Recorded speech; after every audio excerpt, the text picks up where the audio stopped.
Vasistha continued, O Ram, this entire creation of world appearance is but an accidental manifestation of the intention of the omnipotent conscious energy, Chit Shakti, of the infinite consciousness or Brahman.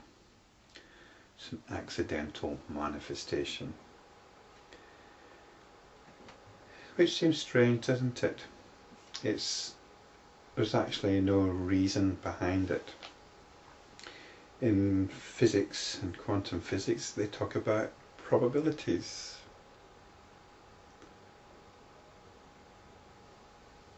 And it would seem that this universe might be a very remote possibility, or probability indeed, but out of infinite opportunities, even an infinitely remote possibility can arise or can actualize.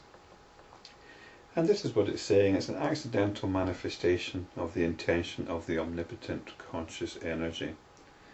The intention itself condenses and thus gives rise in the mind to the substance thus intended.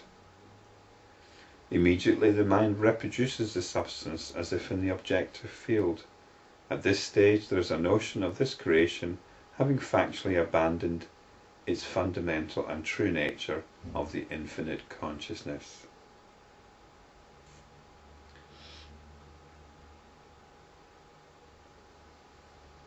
It's a bit like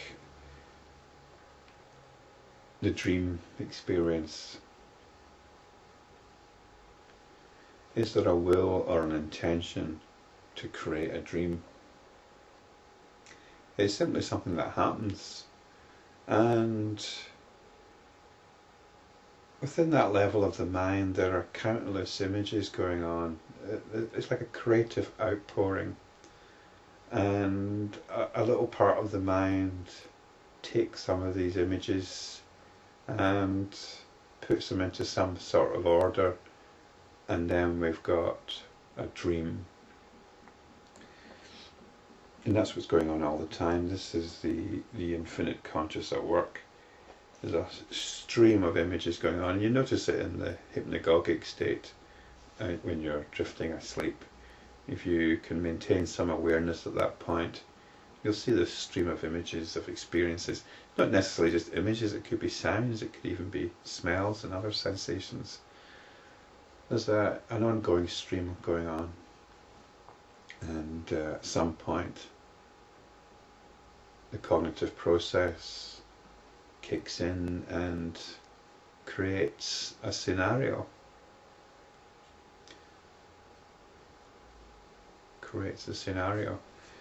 And then we start relating to it, getting emotionally involved in it. We might start talking about perception in the dream, because in the dream we've got eyes and ears, but that's obviously not how we're experiencing things. We're not experiencing things through our senses in our dreams. I mean our dream senses. This infinite consciousness apparently sees within itself a pure void. The pure void is what allows everything to arise within it.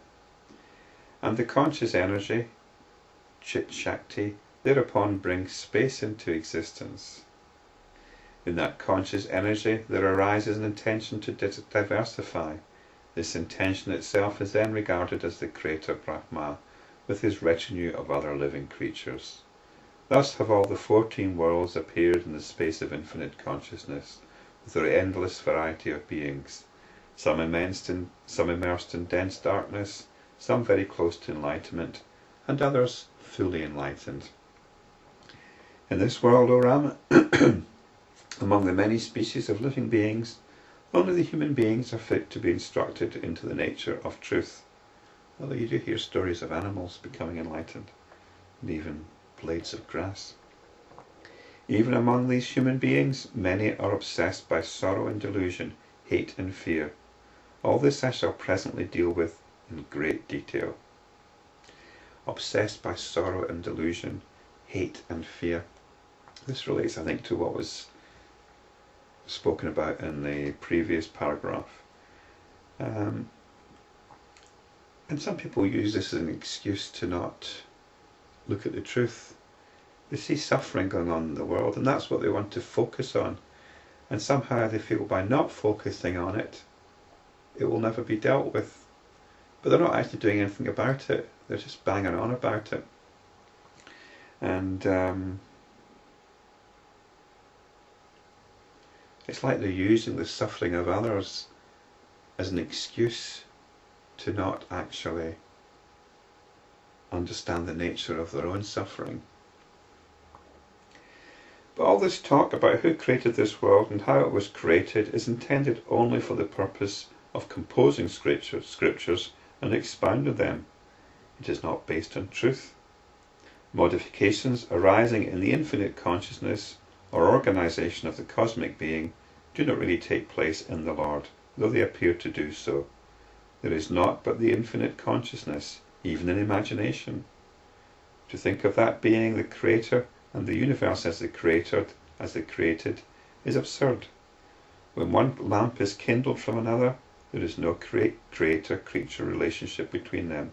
Fire is one. Creation is just a word. It has no corresponding substantial reality. The analogy with fire is an interesting one, isn't it? If we look at two different fires, can we say what distinguishes this fire from this one, especially if they've got the same source that's burning? We wouldn't actually distinguish them, would we? We'd say, well, it's just fire. We've got two fires, but what's the difference between the two fires? Is fire essentially the same thing? It's got a different spectrum depending on what's actually burning, but fire is simply fire, just as space is space. And we're saying the same thing about consciousness here.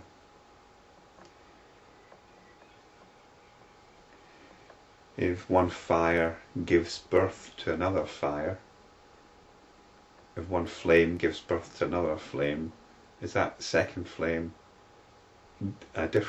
somehow different in essence to the first flame? Certainly got difference in space and locality, but that's in space. It's not. Are they actually different in essence? It seems not, doesn't it? Consciousness is Brahman. The mind is Brahman. The intellect is Brahman. Brahman alone is the substance. Sound or word is Brahman, and Brahman alone is a component of all substances. All indeed is Brahman. There is no world in reality. And we've got this condensing sequence here, which I think is explained again later on. From consciousness, we have this arising of the mind, and then we've got the intellect, which does all the compartmentalizing, and then we've got notions of solidity of objects. Sound or word, this is vibration, another way of looking at things, all coming from the fundamental vibration. You can see it in terms of energy. Just as when the dirt is removed, the real substance is made manifest. Just as when the darkness of the night is dispelled, the objects that were shrouded by the darkness are clearly seen. Even so, when ignorance is dispelled, truth is realized.